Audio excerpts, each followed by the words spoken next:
João capítulo 12, do verso 1 ao verso 8. Diz assim a palavra do Senhor.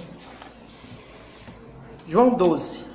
Foi, pois, Jesus 6 dias antes da Páscoa a Betânia, onde estava Lázaro, que falecera, e a quem ressuscitara dentre os mortos. Fizeram-lhe, pois, ali uma ceia, e Marta servia, e Lázaro era um dos que estavam à mesa com ele. Então Maria, tomando um arretel de unguento de nardo puro e de muito preço, ungiu os pés de Jesus e enxugou-lhe os pés com seus cabelos, e encheu-se a casa do cheiro do unguento. Então um dos seus discípulos, Judas Iscariotes, filho de Simão, o que havia de traí-lo, disse: por que não se vendeu este unguento por 300 dinheiros e não se deu aos pobres? Ora, ele disse isto não pelo cuidado que tivesse dos pobres, mas porque era ladrão, e tinha a bolsa, e tirava o que ali se lançava. Disse, pois, Jesus: deixai-a, para o dia da minha sepultura guardou isto, porque os pobres sempre os tendes convosco, mas a mim nem sempre me tendes. Amém. Vamos orar, irmãos, pedir que o Senhor fale ao nosso coração nesta noite. Senhor nosso Deus, nos perdoe qualquer pecado, nossa alma, pelo sangue de Jesus, seu Filho. Nos dê nesse momento a sua palavra, possamos entender esse texto e também o nosso coração.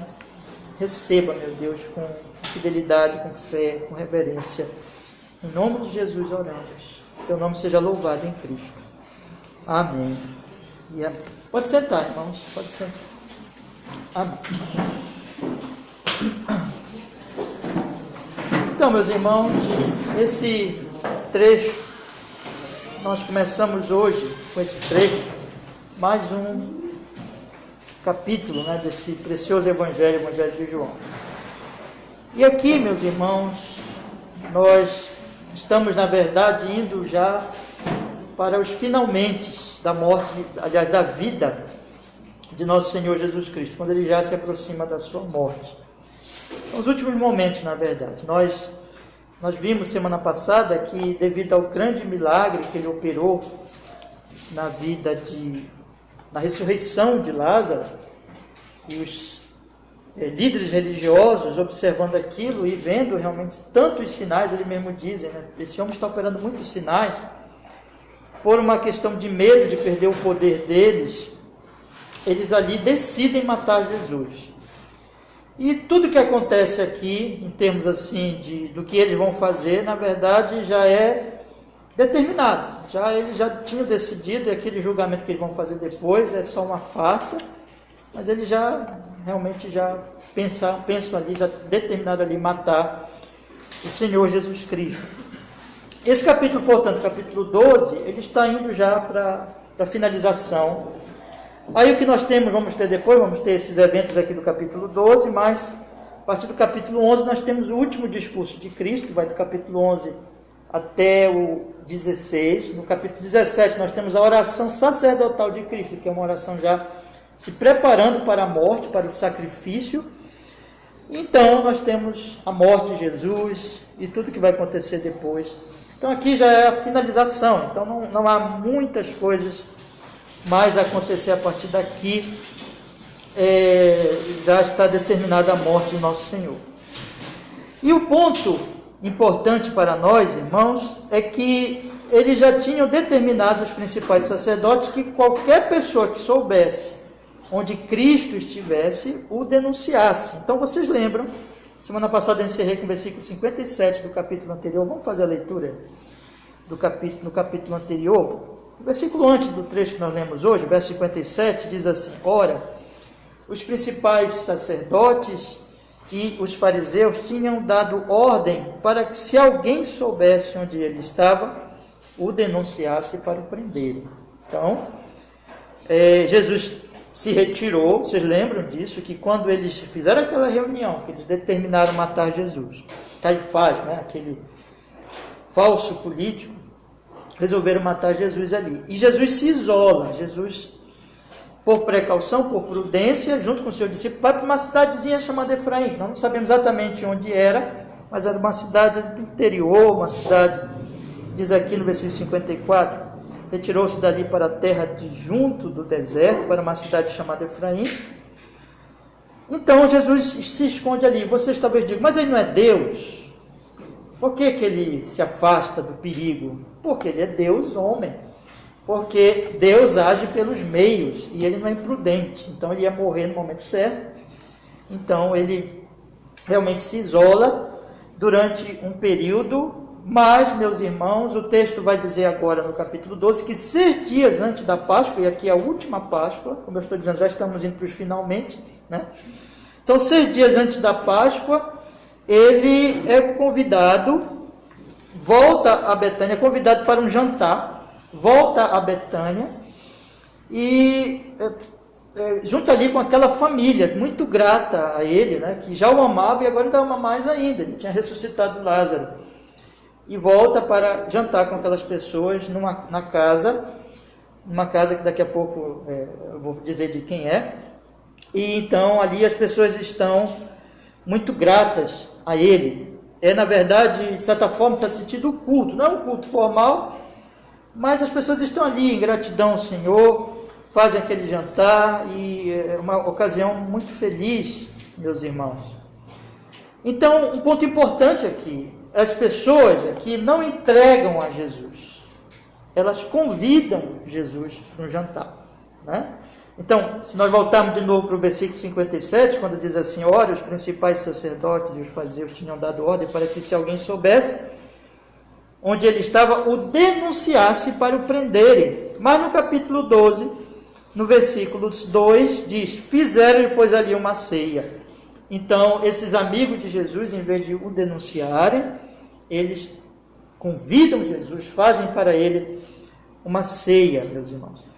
Para nós entendermos melhor o que aconteceu nessa ceia, aqui vai ter o episódio realmente central dessa ceia, vai ser a oferta de Maria, e eu até coloquei no boletim ontem, no programa do nosso culto da noite, o título da nossa mensagem como a oferta de Maria. Esse vai ser o evento central aqui desse episódio. E esse evento, ele é relatado, esse jantar, ele é relatado em 2 outros evangelhos. E esses 2 outros evangelhos vão nos dar para nós mais alguns detalhes importantes. Então, queria convidar os irmãos para nós lermos. Primeiro, em Marcos, capítulo 14, versículo 13. Por favor, volte um pouquinho à sua Bíblia. Versículo 3, Marcos 14, 3. Então, a Sagrada Escritura nos diz assim. Marcos 14, 3. Diz a palavra do Senhor. Estando ele em Betânia, assentado à mesa em casa de Simão, o leproso. Então veja que ele não estava na casa da família, que tinha operado um milagre, mas na casa deste outro senhor aqui chamado Simão, o leproso. Veio, né, uma mulher que trazia um vaso de alabastro com unguento de nardo puro, de muito preço, e quebrando o vaso, lhe o derramou sobre a cabeça. E alguns houve que em si mesmos se indignaram. Veja que aqui, detalhe, que não foi só o Judas. Lá no Evangelho de João diz que o Judas reclamou, né? Mas na verdade não foi só o Judas. O outro detalhe aqui do Marcos nos dá, o outro detalhe é que alguns houve que em si mesmos se indignaram e disseram, para que se fez este desperdício do unguento? Porque podia vender-se por mais de 300 dinheiros e dá-lo aos pobres. E murmuravam contra ela. Jesus, porém, disse, deixai-a, porque a molestais. Ela fez-me boa obra, porque sempre tendes os pobres convosco, e podeis fazer-lhe bem, quando quiserdes, mas a mim nem sempre me tendes. Esta fez o que podia, antecipou-se a ungir o meu corpo para a sepultura. Em verdade vos digo que em todas as partes do mundo onde este evangelho for pregado, também o que ela fez será contado para a sua memória. Hoje à noite, aqui nesse culto, se cumpre essa profecia de Jesus, porque todas as igrejas expondo a palavra de Deus, sempre lembra de Maria, do que ela fez. Então, Maria sempre é lembrada. Isso aqui, Jesus disse que iria acontecer, e todas as vezes realmente acontece. Oi? Está ao contrário? Agora fica ao contrário. Então, deixa eu trocar aqui. Faz quando vocês não estão vendo isso, tá? Está ao contrário mesmo. Então, vamos. Então, nós temos, irmãos, aqui, exatamente o cumprimento dessa profecia. Olha, irmãos, veja só. Eu queria continuar lendo aqui para vocês perceberem um outro detalhe importante. Nós paramos no versículo 9. Vou ler de novo 9, e diz assim: em verdade vos digo que em todas as partes do mundo onde este evangelho for pregado, também o que ela fez será contado para a sua memória. Olha o detalhe sobre Judas aí. Logo em seguida, João não dá esse detalhe, mas Marcos dá. E Judas Iscariotes, um dos 12, foi ter com os principais sacerdotes para lhe entregar. Acabou ali o ato contínuo, né? Então, o que aconteceu depois foi que Judas foi entregar Jesus, foi ter com um dos sacerdotes, versículo 11, e eles ouvindo folgaram, prometeram-lhe dar o quê, irmãos? Dinheiro. E buscava como entregariam a ocasião oportuna. Que coisa, hein? Quem foi que entregou Jesus? Os sacerdotes de lá que tinham decretado para que o entregasse. Quem foi que entregou? Judas. E por dinheiro. Vamos ler, irmãos, também Mateus 26, versículo 6, que conta a mesma história e nos dá mais um detalhe aqui, que vai nos ajudar a entender João. Mateus 26, versículo 6, da palavra do Senhor. Estando, os irmãos acharam, Mateus 26, 6. Estando Jesus em Betânia, em casa de Simão o leproso, aproximou-se dele uma mulher com um vaso de alabastro com unguento de grande valor e derramou-lhe sobre a cabeça quando ele estava sentado à mesa. Lá João diz que derramou sobre os pés, mas não há contradição, derrama sobre a cabeça e chega até os pés, né? Na verdade sobre todo o corpo de Cristo. E os seus discípulos, vendo isto, indignaram-se, dizendo: por que este desperdício? Aqui nós descobrimos que quem se indignou foram os discípulos. Então não foi só o Judas, mas foram todos os discípulos. Eles se indignaram. Pois este unguento, verso 9. Por que esse desperdício? Né? Final do verso 8. Verso 9. Pois este unguento podia vender-se por grande preço e dar-se o dinheiro aos pobres. Jesus, porém, conhecendo isto, disse-lhes: por que afligis esta mulher? Pois praticou uma boa ação para comigo, porquanto sempre tendes convosco os pobres, mas a mim não me haver de ter sempre. Ora, derramando ela este unguento sobre o meu corpo, fê-lo preparando-me para o meu sepultamento. Em verdade vos digo que onde quer que este evangelho for pregado em todo o mundo, também será referido o que ela fez para a memória sua. Então um dos 12, chamado Judas Iscariotes, foi ter com os principais sacerdotes e disse: que quereis dar, e eu vou lhe entregarei. Olha só. E eles lhe estipularam 30 moedas de prata, e desde então buscava oportunidade para o entregar. Vamos voltar para João, meus irmãos. Então vocês observem que aqui nós temos claramente, tanto nos outros evangelhos, Marcos, Lucas, aliás, Mateus, e também em João, nós temos aqui um contraste. Qual é o contraste? Maria derrama um óleo preciosíssimo sobre Jesus, um ato de, daqui a pouco eu vou explicar, né? Mas um ato de amor, enquanto que Judas pensa no dinheiro. E em seguida entrega Jesus, trai Jesus. Então esse é o contraste do texto: Maria e Judas. Maria, uma atitude de amor, de desprendimento. Essa família era uma família abastada, uma família que tinha dinheiro, né?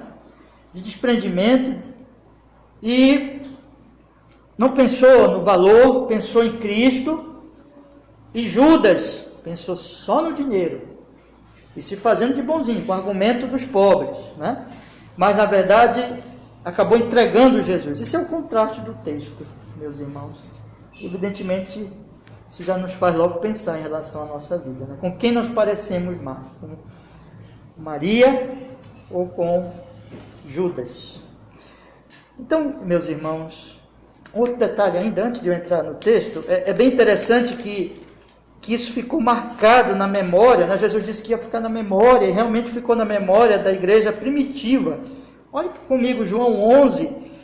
João 11, no primeiro versículo, diz assim: estava, porém, enfermo um certo Lázaro de Betânia, aldeia de Maria e de sua irmã Marta. Aí João diz assim no versículo 2: e Maria era aquela que tinha ungido o Senhor com unguento e que tinha enxugado os pés com seus cabelos, cujo irmão Lázaro estava enfermo. Então, quando falava isso aqui, todo mundo sabia de quem era. Todo mundo conheceu, ouviu falar desse episódio. Então, cumprindo, inclusive, a profecia de Cristo, que isso seria proclamado. Onde esse evangelho chegasse, seria falado desse ato de Maria. Um ato memorável, um ato que é para nós olharmos, então. Por que uma coisa fica marcada na Bíblia? Por que uma coisa fica assim? Todo mundo vai falar nisso, porque é importante. Porque é para nós pensarmos sobre isso. Porque isso foi um grande exemplo que nós devemos seguir. E que, junto com esse exemplo, tem um anti-exemplo, né? Tem alguma coisa que nós não devemos seguir, que é o exemplo de Judas, que é o mau exemplo, né, de Judas. Então, meus irmãos, vamos agora olhar para o texto. Então, aqui o tema é a oferta de Maria. E nós podemos dividir aqui o texto em 3 partes, irmãos, que estão claramente aqui. Primeiro, o verso 1 até o verso 3 fala dessa demonstração de amor de Maria. Dos versos 4 ao 6, nós temos o protesto de Judas, protesto hipócrita de Judas. E os 2 últimos versos do 3, versos 7 e 8, nós temos a correção de Cristo, Jesus falando, corrigindo Judas, e na verdade todas as pessoas que ali estão. Vamos olhar o texto aqui, irmão. Diz a palavra do Senhor. Foi, pois, Jesus 6 dias antes da Páscoa a Betânia. Então faltava 6 dias para a Páscoa, e Jesus volta, sai de Efraim, onde ele estava em isolamento, né? E ele vai para essa cidade, Betânia, que ficava próxima a Jerusalém, que ele tinha ressuscitado há algum tempo a Lázaro. E ele vai a Betânia 6 dias antes da Páscoa, onde estava Lázaro, que falecera, diz o texto, e a quem ressuscitara dentre os mortos. Fizeram-lhe, pois, ali uma ceia, e Marta servia, e Lázaro era um dos que estavam à mesa com ele. Precisa nem dizer que nós sabemos que quando se reúne, né, para comer, e a Bíblia tem muito isso na verdade é um costume de todos os povos, né?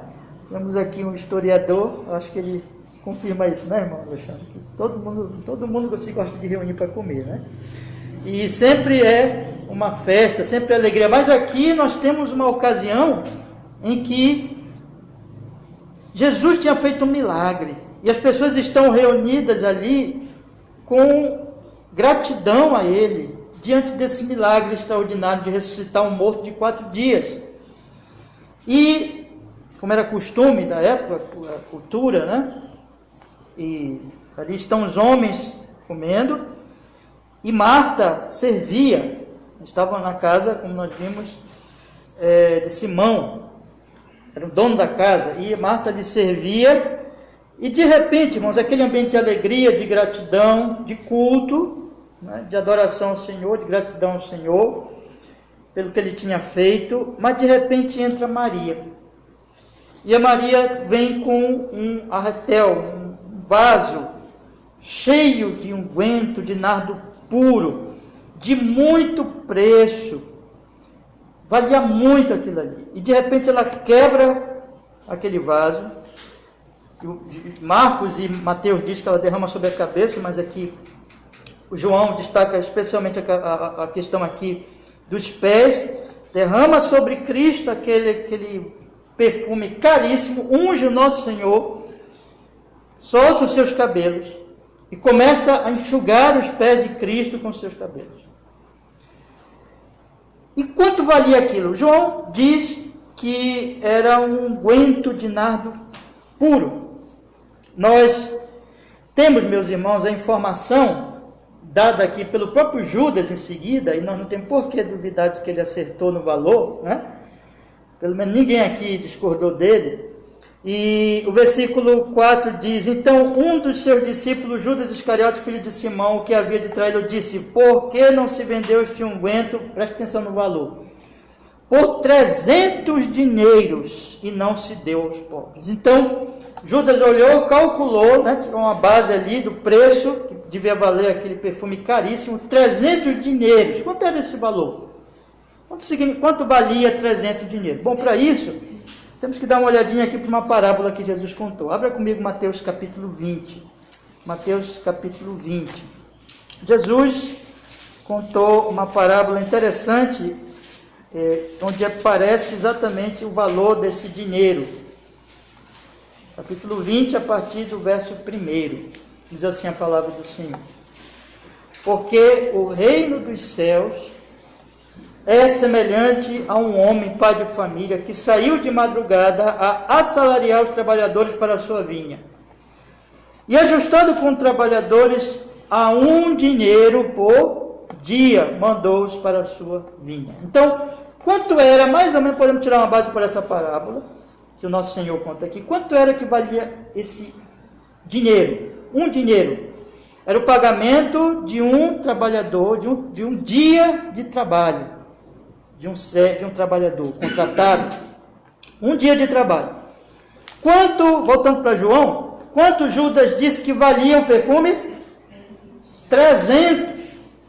Isso quer dizer que o perfume valia 300 dias, o pagamento de 300 dias de trabalho de um trabalhador ali, daquele momento histórico ali, daquele contexto, né? 300 dias. Então, a pessoa trabalhar 300 dias, ela receberia o valor do perfume. Sendo que judeu não trabalha sábado, então, tirando o sábado, tirando feriados, isso dava praticamente um ano de trabalho. Então, aquele perfume valia um ano de trabalho, meus irmãos. Um ano de trabalho. Muito dinheiro, né? Vamos calcular pelo salário mínimo nosso. Eu perguntei no culto anterior, mas já esqueci. Quanto é que está valendo o salário? 12.700. 12 mil? O irmão já calculou. Obrigado. Mas a gente não sabe se esse cálculo está certo, mas tomando pelos tempos de hoje, quanto dá? 12.700. Irmão, ela chegou com aquele perfume que valia 12.700 reais. Estou colocando para o nosso tempo, como se fosse, né? Talvez valesse até muito mais.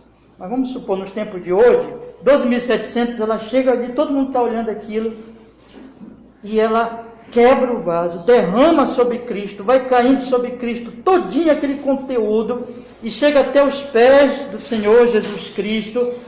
E vocês veem o detalhe aqui, isso aqui é um detalhe de uma testemunha ocular, né? No finalzinho do verso 3 diz assim: encheu-se a casa do cheiro do unguento. João lembra do cheiro. A casa ficou cheia daquele cheiro, daquele perfume. Encheu-se a casa do cheiro do unguento. E aí, meus irmãos, imagine vocês, todo mundo olhando aquilo, os discípulos vendo isso, todo mundo olhando o que estava acontecendo, e aquela mulher soltou os cabelos, começou a enxugar os pés de Cristo, que já era uma coisa bem estranha para aquela cultura, né? Então disseram assim: que desperdício, que coisa mais extravagante, que desperdício, imagine um ano de trabalho. Os discípulos ficaram olhando para aquilo ali, disseram: não é possível, como é que essa mulher faz isso? E ficaram talvez murmurando, mas ficaram em si ali, mas não falaram alto. Mas Judas não aguentou. Aí Judas falou, né? Mas qual era o significado disso, irmãos? Eu já vou antecipar aqui, né? Jesus explica o que ela estava fazendo. Olha o que Jesus diz no versículo 7. Disse-lhe, pois, Jesus: deixai-a para o dia da minha sepultura, guardou isto. Jesus explica. Vamos voltar para o Marcos e para o Mateus, para nós entendermos melhor, afinal de contas, o que ela estava fazendo ali, o que ela fez? Marcos 16, novamente, 14, versículo 8. Olha o que Jesus diz lá em Marcos 8. Diz assim: esta fez o que podia, antecipou-se a ungir o meu corpo para a sepultura. Vamos ler agora Mateus 26 também, né? Mateus 26, versículo 10. Jesus, porém, conhecendo isto, disse-lhes: por que afligis esta mulher? Pois praticou uma boa ação para comigo. Porquanto sempre tendes convosco os pobres, mas a mim não me haveis de ter. Ora, derramando ela este unguento sobre o meu corpo, fê-lo preparando-me para o meu sepultamento. Então fica claro aqui que o que ela estava fazendo, na verdade, era preparando o corpo de Jesus para o sepultamento. Se fazia isso na morte. Então se ungia o corpo, né, o costume, ali o defunto, ali o morto, se ungia para o sepultamento. Mas ela faz antes. Voltando para João diz no versículo 7, deixai-a, para o dia da minha sepultura guardou isto. Ela antecipa o ato, irmãos, porque ela pensou assim, provavelmente. Ela viu a circunstância, ela sabia que as autoridades queriam prender Jesus, ela sabia que Jesus, logo, isso tudo mostrava ali. Nós sentimos quando o perigo está chegando, pelos decretos, pelo que as autoridades estão falando, pelas circunstâncias, as pessoas percebem. E Maria percebeu, ela pensou assim: Jesus vai morrer. Jesus está para morrer. Então eu vou ungí-lo, porque talvez não dê tempo dos amigos ungirem o seu corpo, então eu vou ungí-lo. Ela fez como um ato de amor, de preparação, de gratidão ao Senhor, um ato de amor, pensando assim, né? Ora, eles gastavam isso para o morto. Por que não gastar na vida? Eu até lembrei, até disse isso no culto anterior, de um certo pastor há muitos anos. Eu não ouvi essa mensagem, mas acho que foi a Julieta que me contou, uma das minhas irmãs, em que esse pastor, falando aos jovens uma vez num culto, disse assim: olha, não deixe para demonstrar amor pelo seu pai quando ele estiver no caixão. Obedeça a ele, ame a ele. É isso, irmãos.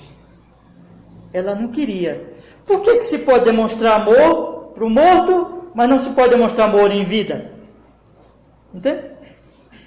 Por que se pode gastar um valor para preparar o morto, mas não se pode usar o mesmo unguento, o mesmo perfume e derramar e ungir Cristo ainda em vida, mostrando para ele, vivo ali, consciente diante dela, o amor dela, o zelo que ela tinha por Cristo, e aquilo ali, na verdade, apesar de caríssimo, apesar de valer um ano de trabalho, mas não era nada perto do amor que ela tinha por Cristo. Cristo valia mais do que aquele perfume, Cristo valia mais do que um ano de trabalho. Cristo é o Rei do universo, é o Deus homem, é aquele que é a ressurreição e a vida, e ela estava ali, na verdade, irmãos, o irmão dela tinha acabado de ressuscitar, Cristo ressuscitou. O que era um ano de trabalho? O que era aquele dinheiro todo? Nada perto do amor, da gratidão que ela tinha por Cristo, que tinha acabado de ressuscitar o seu irmão, o amado Jesus, aquele que é a ressurreição e a vida. Então, um ato de amor, onde ela está dizendo ali que Cristo é mais importante, muito, infinitamente mais valioso do que aquele perfume caríssimo, que não é nada. E ela queria demonstrar aquela coisa tão mesquinha, na verdade, tão sem valor, o grande amor que ela tinha pelo infinitamente valioso, né, podemos dizer assim, Rei Jesus, aquele que é a verdade, aquele que é a ressurreição e a vida, o Deus homem. É isso, irmãos. E Jesus diz que isso aqui, todo lugar que for pregado o Evangelho, vai se lembrar dessa mulher, vai se falar do que ela fez, porque foi uma grande... Jesus está falando isso. Como nós podemos falar contra? Aquele ato de amor por ele, preparando-o para o seu sepultamento. Mas Judas não via assim não. Judas, quando olhou aquilo ali, na verdade todos, mas Judas principalmente, né? Judas foi o porta-voz da insatisfação. Viram ela quebrar aquele vaso, derramar tudo sobre Jesus. Ele então, sendo porta-voz, expressando na verdade o que todos pensaram naquele momento. E veja, todos olharam para ela com um olhar de censura, com um olhar de condenação, dizendo: que desperdício! Todos os homens ali, ou pelo menos os discípulos, mas não, talvez podemos supor, todos que estavam ali olharam para aquilo e disseram assim: que desperdício! Que desperdício! Mas Judas expressou isso. Como é que ele expressou, irmão? Vamos ler o versículo 4. Então, um dos seus discípulos, Judas Iscariotes, filho de Simão, o que havia de traí-lo. O que havia de trair. Destaque de João. Traidor.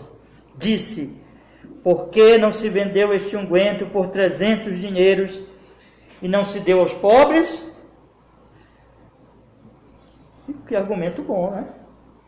Imagine que ali foi um ato, irmãos, poucos minutos, que ela desperdiçou, entre aspas, todo aquele valioso perfume. E de fato, se nós olharmos assim para o argumento de Judas, é um argumento muito bom. Um argumento, né, difícil de refutar. Então, poderia ser vendido, e quantos pobres não seriam alimentados, quantos pobres não seriam ajudados? Imagine um ano inteiro de trabalho, era o valor daquele perfume. Quantas pessoas não poderiam ter um prato de comida naquele dia e serem ajudados e serem alimentados? E essa mulher vem e derrama tudo de uma vez em Cristo. Que desperdício! Quantos pobres poderiam ter sido alimentados? Que argumento bom! Mas aí Jesus, aliás, aí João, ele dá uma informação aqui importante.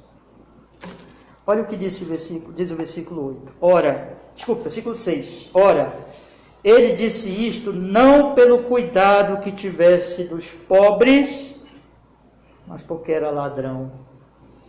E tinha a bolsa e tirava o que ali se lançava. Então, observem que ali era tudo conversa. O Judas, não sabemos se por revelação direta João ficou sabendo disso, ou se ele teve informação ali, né? Alguma informação, mas o fato é que, se está na Bíblia, é verdade, Judas era ladrão. Judas, ele não só depois entregou Jesus e fez isso por dinheiro, por 30 moedas de prata, mas Judas era uma espécie de tesoureiro e tinha uma caixa, né? Tinha um recipiente onde as pessoas faziam as suas doações, né? E para o Mestre Jesus, apoiando Cristo, e Judas era ali uma espécie de tesoureiro, e o que o texto diz? Ele metia a mão no que as pessoas doavam, tirava o que ali se lançava. Ladrão. A conversa, ele não estava preocupado com os pobres, ele foi muito chateado porque ele perdeu aquela pequena fortuna, digamos assim. Poderia ter sido depositado ali e depois ia dar um jeitinho de roubar, de tirar pelo menos uma parte daquele valor. Então, meus irmãos, não havia nenhuma preocupação em Judas com os pobres, mas consigo. Avarento, ladrão, roubador, desonesto. É isso que ele queria, enfim. Mas ainda que fosse verdade, isso se diz de Judas, mas não se diz dos outros. Os outros não eram desonestos assim. Os outros realmente ficaram indignados com aquilo. Mas ainda com o argumento sendo muito bom, mas o argumento falha num detalhe. Aquilo foi derramado sobre Jesus. Aquilo foi derramado sobre Cristo. E Cristo vale mais que os pobres. Vamos ver o que Cristo fala, meus irmãos? Diz aqui no versículo 7, que Jesus então corrige o Judas, e corrige a todos que estão ali. E diz no versículo 7, disse, pois, Jesus, deixai-a, para o dia da minha sepultura guardou isto. Já expliquei, né? Então ela, preparando Jesus para o sepultamento, tendo ali percepção, informações, tinha informação de que Jesus seria preso, e ela percebendo então que Jesus seria morto, ela resolve antecipar por amor e unge Cristo, e Cristo fala isso aqui, Cristo sabia disso, e Cristo diz, deixem ela, para o dia da minha sepultura guardou isto. E aí Jesus destrói o argumento sobre os pobres e mostra que esse argumento é falso. Porque Jesus diz aqui no versículo 8, e a palavrinha-chave aqui é sempre, porque os pobres sempre os tendes convosco, mas a mim nem sempre. Os pobres vocês têm sempre, mas a mim nem sempre. Veja, irmãos, não é que Jesus esteja dizendo que é errado ajudar os pobres, não é que Jesus esteja tirando o incentivo de ajudar os pobres, muito ao contrário, ele está dizendo aqui que é certo ajudar os pobres. É importante, deve ser feito isso, deve-se fazer o bem para as pessoas humildes e pobres. Sempre vocês têm eles aí, sempre vocês vão poder ajudá-los e sempre vocês devem. Evidentemente, está claro aqui. Jesus não está combatendo isso, Jesus está dizendo algo muito ao contrário, que deve ser feito. Mas o problema é que sempre os pobres estarão lá. Mas Jesus nem sempre estará lá. Jesus vai morrer em seguida.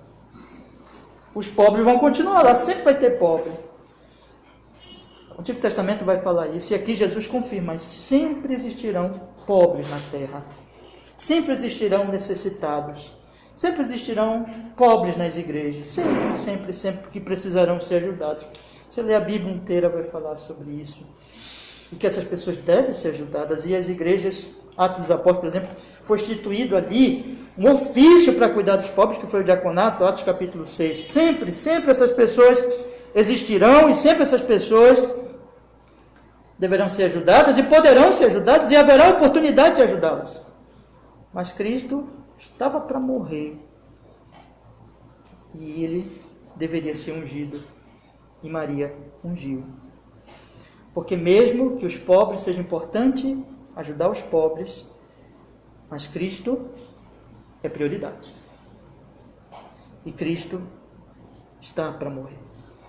Portanto, não foi errado o que ela fez, porque Cristo é mais importante e é a prioridade sempre, mesmo acima dos pobres. Eu não posso colocar os pobres, idolatrar os pobres e colocar os pobres acima de Cristo. Se eu fizer isso, eu sou idólatra. E na verdade, o que a palavra de Deus vai mostrar aqui? Que no final das contas, não se ajudará os pobres de fato, se isso acontecer. Porque quem foi o porta-voz ali dos pobres? Quem foi que ajudou, que queria ajudar os pobres? O ladrão Judas.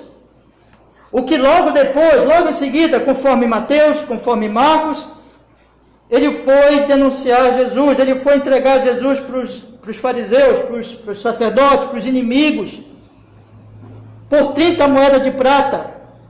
Então o que o texto mostra, meus irmãos, é que na verdade, quando se inverte, quando se coloca os pobres sobre Cristo, na verdade o que existe ali sempre é idolatria, e no caso aqui, a idolatria pelo dinheiro, a idolatria pelas coisas desta vida. Judas amava o dinheiro, Judas odiava Jesus. E vamos lembrar então das 2 tábuas da lei. Quais são as 2 tábuas? Existem 10 mandamentos. 4 mandamentos, a primeira tábua se refere a Deus, 6 mandamentos, a segunda tábua se refere ao próximo. E Jesus resumiu as 2 tábuas em 2 mandamentos. Quais são? Amar a Deus sobre todas as coisas e ao próximo como a si mesmo. Quando eu amo a Deus, quando eu adoro a Deus, eu amo o próximo. Quando eu amo a Deus, é que eu faço bem para o próximo. Mas quando eu não amo a Deus, quando eu começo a idolatrar, seja dinheiro, seja qualquer outra coisa, vamos pensar aqui, se eu começo a idolatrar o dinheiro, como não foi o caso de Judas, ou se eu começo a idolatrar o poder político, como foi o caso de Caifás, que eu preguei semana passada, o que eu faço na verdade? Eu não amo os outros. Eu odeio as pessoas. Eu me torno um assassino. Em algum sentido eu vou matar as pessoas, em algum sentido eu vou fazer mal a elas, em algum sentido eu vou prejudicá-las. Caifás decidiu matar Jesus por causa do poder. Judas entregou Jesus para ser morto, se arrependeu depois, mas o arrependimento dele foi um remorso, na verdade um arrependimento para a morte, ele acabou se matando. Ele matou Jesus, ele entregou Jesus para os leões, para os lobos que queriam matar Jesus. Jesus, ele foi para Efraim para se proteger junto com os seus discípulos, e Judas vai lá e entrega ele. Judas entrega Jesus para os leões. Judas é um assassino como Caifás. Toda vez, irmãos, que se idolatra, a idolatria leva à morte, a morte do idólatra, e o idólatra se torna agente da morte. O idólatra passa a matar as pessoas por causa dos ídolos. Todas as vezes que o ser humano coloca qualquer coisa acima de Deus, essa coisa vai levá-lo à morte, e essa coisa vai levá-lo a fazer mal para o próximo, para não perder essa coisa. Esse é um assunto muito vasto, tem muitas implicações, eu não tenho tempo para entrar em detalhes, mas os irmãos podem refletir, podem pensar. Porque o Espírito Santo está, eu creio, nos dirigindo agora nas nossas reflexões. Mas a idolatria, irmãos, ela mata. E ela vem com argumento, muitas vezes, bonito, de proteger pobre, de fazer o bem, mas nunca se faz o bem. Sempre. Coloque qualquer coisa acima de Deus. E você se matará e matará as pessoas mais perto de você. E é isso, irmãos, que acontece. Mas quando Jesus é amado, quando Jesus é honrado como Maria fez, então aí existe vida eterna. A pessoa está viva e a pessoa promove a vida. Então o texto aqui apresenta claramente esse contraste entre Maria e Marta. Eu queria encerrar, meus irmãos, com 5 aplicações para nós meditarmos nessa noite. Primeiro, sejamos gratos, meus irmãos, ao Senhor por suas misericórdias, dedicando tudo a Ele. Eu penso que esse texto aqui, a primeira mensagem do texto, meus irmãos, é que essas pessoas fazem o jantar em gratidão ao Senhor Jesus, em amor a Cristo, chamam Cristo, querem estar com Cristo, está todo mundo feliz e todos ali estão honrando Jesus, menos Judas, né? Mas a maior expressão de todas, e lembre, Jesus disse que onde o evangelho fosse pregado, seria falado dessa mulher em memória sua. A maior expressão de amor, de gratidão, o maior exemplo que nós temos aqui é Maria. Maria não se importou com o valor do perfume. Maria não hesitou. Maria não ficou pensando assim, será que eu faço isso? Mas é muito dinheiro. Não. Ela amava Jesus, ela era grata a Cristo, e ela pensou assim, eu não posso deixar, Jesus está para morrer, eu não posso deixar de ungir o meu Senhor. Quem sabe se haverá tempo de ungí-lo depois da sua morte, mas eu vou fazer isso já. Eu amo o Senhor, em gratidão ela foi lá e ungiu Cristo, irmãos. Irmãos, ela fez isso porque Jesus tinha ressuscitado seu irmão. Ela fez isso porque Jesus era a vida dela, era a sua ressurreição e a sua vida. Você é um crente em Cristo Jesus. Você ama Jesus. Você ama Ele. Você já foi salvo. Você já foi lavado pelos seus pecados. Então lembre disso. Quem ressuscitou você espiritualmente foi Ele. Assim como Ele chegou naquele túmulo, mandou tirar a pedra e deu uma ordem para o defunto, 4 dias já morto, fedendo, e deu uma ordem, Lázaro vem para fora, e Lázaro andou. Assim Ele fez com você. Você estava morto em delitos e pecados e Ele veio para morrer por você. Hoje de manhã nós estudamos aqui, Ele veio padecer por nós. Ele veio morrer pelos nossos pecados, padeceu desde o seu nascimento. Toda a sua vida foi de padecimento por nós, para que nele nós tivéssemos vida. Ele padeceu e morreu para que nós tivéssemos vida. Jesus salvou você. Jesus é o seu Salvador. O que é um ano de trabalho dedicado a Ele? Na verdade, dedique todos os anos de sua vida a Ele em gratidão. Cada dia diga, Senhor, esse aqui é o meu perfume. essa aqui é a minha oferenda, essa aqui é a minha oferta, é aqui que eu estou entregando, entrego a Ti o meu ser, porque o Senhor foi que me vivificou, o Senhor que me deu vida, o Senhor me ressuscitou e me tirou do túmulo, e eu tenho tudo no Senhor. Como é que eu não vou entregar a minha vida? O que é um ano de trabalho? Eu vou guardar de Cristo um ano de trabalho? Eu vou viver para aquele dinheiro? Não, toda a minha vida, todos os meus dons, tudo que eu tenho, tudo que eu sou vem dele, e tudo dedicarei a ele, em honra e glória ao seu nome santíssimo. Em segundo lugar, meus irmãos, tomemos, isso aqui é uma advertência, tomemos cuidado, muito cuidado com a hipocrisia. Um contraste fortíssimo entre Maria e Judas, aqui estão sendo contrastados o tempo todo, é que Maria é cheia de amor, Maria é sincera, Maria realmente tem devoção a Jesus, Maria ama a Cristo e ama o próximo, mas Judas dizia que amava Jesus.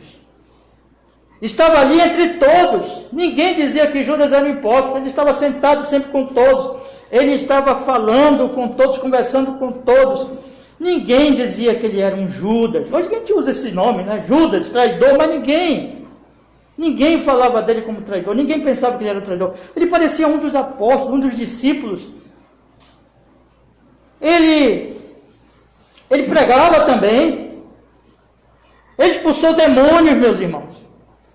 Ele operou milagres junto com os outros, mas o tempo todo no coração, o tempo todo, ele amava o dinheiro, ele amava, roubava, davam lá, viravam o rosto, ele metia a mão na sacola e roubava. Ele estava ali o tempo todo não servindo a Cristo, mas servindo o dinheiro, e a primeira oportunidade que ele teve, ele entregou Cristo. Muito cuidado com a hipocrisia, muito cuidado para que você não esteja aqui hoje à noite, parecendo crente, parecendo que está cultuando, parecendo que está adorando a Deus, mas o seu coração está devotado a outras coisas. Você ama mais essa vida, você ama mais as coisas deste mundo e não realmente a Cristo. Que todos nos examinemos aqui hoje à noite, porque nos comparemos, parecemos mais com Maria ou com Judas? Estamos dispostos a entregar toda a nossa vida a Jesus, um ano de trabalho toda a nossa vida, ou nós ficamos retendo, dizendo assim, não, Senhor, o meu dinheiro é mais importante, a minha família é mais importante, tal coisa é mais importante que o Senhor. Cuidado, para que não sejamos colocados como um Judas, que parecia crente, que parecia que estava com Cristo, mas era um traidor, avarento o tempo todo. Em terceiro lugar, meus irmãos, lembre disso, a idolatria mata, mesmo com argumentos, entre aspas, generosos. Judas era um idólatra, amava o dinheiro e não a Cristo, e usava argumentos de generosidade, parecia que era um santo, parecia que era um homem altruísta, tão preocupado com os pobres, mas ele acabou morto, matou a si mesmo, pelo peso da sua traição, ele não aguentou. O arrependimento dele foi para a morte, ele se matou, e ele era fonte de morte. Ele traiu Jesus, ele matou Jesus, ele entregou Jesus para os inimigos, para os leões, para os lobos, que estavam só esperando uma oportunidade. Eles ficaram felizes quando Judas veio procurá-lo. É agora, pegamos Cristo. Cuidado, a idolatria é assassina, a idolatria mata. A idolatria matou Caifás, a idolatria política. A idolatria pelo dinheiro matou Judas. A idolatria mata. Seja qual for o tipo de idolatria, qualquer coisa que eu colocar acima de Deus, qualquer coisa que tomar o lugar de Deus na minha vida, vai me matar. E vai me fazer um instrumento de morte para a vida de outras pessoas. Judas estava ali como instrumento de morte, idolatrando o dinheiro, idolatrando aqueles 300 denários, aqueles 300 dinheiro. Mas Maria não, seja como Maria, ame Cristo, adore a Cristo, sirva a Cristo, coloque tudo a serviço de Cristo, porque aí você demonstra que está vivo, e você passa a ser agente de vida. Sabe, meus irmãos, quando é que nós vamos ajudar os pobres? Sabe quando é que nós vamos vivificar os pobres? Quando Cristo é nossa prioridade. Mas se nós usarmos argumentos falsos, nos tornarmos idólatras, nós vamos matar os pobres. Como Judas matou Jesus, entregou Jesus para a morte. Claro que tudo aquilo estava no propósito de Deus, claro. Mas ele foi responsável. A ira de Deus caiu sobre ele, terrivelmente. Em quarto lugar, meus irmãos, a posição da maioria não importa, nem da minoria. No final, a posição dos homens, a opinião dos homens não importa nada. Sabe, uma coisa pode parecer absolutamente certa diante da sua mente e diante da mente da maioria das pessoas, ou de um grupo. Todo mundo ali, quando viu Maria chegar com aquele recipiente, quebrar e derramar sobre Jesus, todos os discípulos disseram: desperdício, desperdício. Parecia uma coisa tão óbvia, parecia algo inquestionável. Quando viu aquilo ali, disse: quantos pobres não poderiam ter sido alimentados? Desperdício. Cuidado para que você não confie nas suas próprias opiniões, nas suas próprias ideias, nas suas próprias percepções, ou nas percepções de um grupo. Um grupo pode apoiar você, um grupo pode estar aplaudindo você, todo mundo pode estar indo para um caminho, mas cuidado, isso não quer dizer nada. Opiniões humanas, irmãos, não quer dizer absolutamente nada. Opiniões humanas podem estar apoiando o que é errado, apoiando o que é mortal, apoiando o que é idolátrico, apoiando o que vai matar os outros lá na frente. A única coisa que trouxe luz para aquelas pessoas enganadas, e eram todos que estavam ali. E Judas era só um porta-voz, mas todo mundo olhou para Judas e disse: é isso, Judas, é mesmo, é um desperdício. Todo mundo olhou para Maria e disse: vejam, que mulher, esqueci agora a palavra, mas que mulher que desperdiça as coisas, que não pensa no próximo. Mas aí Jesus disse: deixem-a. Não falem isso dela, porque ela fez por mim e eu tenho muito mais valor, sou infinitamente mais valioso que os pobres. A palavra de Cristo é a nossa única bússola. A palavra de Jesus é a única verdade. Ele, Jesus, ele é o caminho, a verdade, ninguém mais. Nem homem, nem mulher, nem filosofia, nem ideologia, nem religião, o que for, que seja humano, especulação humana nenhuma tem autoridade que tem a palavra de Cristo Jesus.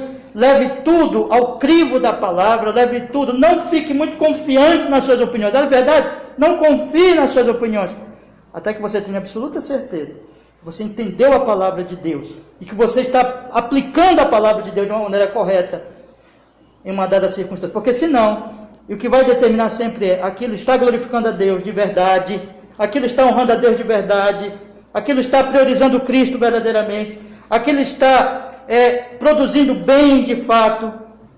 Porque senão, meu irmão, é só argumento de Judas, é só opinião da maioria, mas que está em idolatria assassina. Siga a palavra de Cristo. Em último lugar, quinto lugar, e a coisa mais importante que eu posso lhes dizer hoje à noite: que Cristo seja a sua prioridade em tudo. Que Cristo seja a sua prioridade. Que você siga o exemplo de Maria. Maria é um memorial para nós, porque ela priorizou Jesus, porque ela não pensou um segundo naquele perfume valioso. Que Cristo seja a sua prioridade, e assim, se Cristo for a sua prioridade, aí você vai fazer de fato bem aos pobres. Você vai realmente ser uma pessoa do bem. Sabe quem é do bem? É o cristão. É o cristão. O cristão faz o bem quando ele está funcionando direito, quando ele está realmente honrando o nome de cristão. Porque o que é cristão? É discípulo de Cristo. É aquele que prioriza Cristo, aquele que serve a Cristo, e assim serve o próximo, como Maria. Amou tanto Jesus, priorizou tanto Jesus, que não sentiu nenhuma pena de quebrar aquele vaso, derramar todo aquele óleo, aquele perfume precioso, e ungir Jesus antecipadamente para a sua morte. Que nós sigamos esse exemplo. Jesus disse: aonde for pregado o Evangelho, se falará do que ela fez em memória sua. siga o exemplo de Maria, priorize o nosso amado Salvador Jesus Cristo. Amém. Vamos orar. Senhor, obrigado porque podemos hoje à noite meditar, Senhor, nesse texto tão rico, tão precioso, e que nessa noite sejamos quebrantados, nos dobremos diante do Senhor em amor, em devoção, em honra tão somente ao Teu nome, e possamos, Senhor Jesus, assim, meu Deus, realmente seguir este exemplo tão precioso desta mulher e nos desviar do exemplo terrível de Judas Iscariotes. Que o Teu nome seja louvado nas nossas vidas, Senhor. Nós Te amemos e nós vivamos entregando os nossos perfumes a cada dia, toda a honra, toda a glória ao Teu nome santíssimo. Em Jesus, Pai Celestial, oramos e agradecemos. Amém e amém.